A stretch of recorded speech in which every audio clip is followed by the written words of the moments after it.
mga kids. Sabi ko, sinasali pa si Chen. Naalala niya kasi si Chen. Kasi napunta na rin yan yun. Sa church. Ay, nag-ano to eh, sa Sunday school noon eh. Nagpupunta siya dun eh. Lala ko si ate din.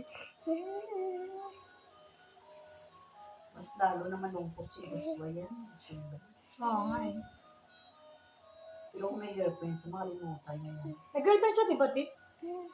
Joshua? Oo, taga-church. Ano nga yung sponsor ng May picture ka? wala, CCI? Maganda? Okay lang.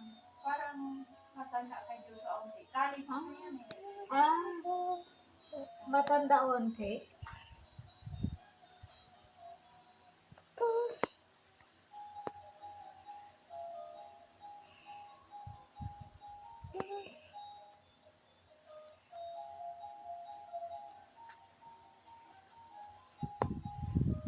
Parang ang laki ng mesa natin ah. Gusto mo ito na yung mesa natin? Bibili na ng magandang upuan. Yung upuan ba na parang pang reyna? Ganda oh. Ganito, square. Dyan eh, para wala nang laman. Ito kasi pipilian niya tapos sila. Ang mahal kasi ng mga mesa at set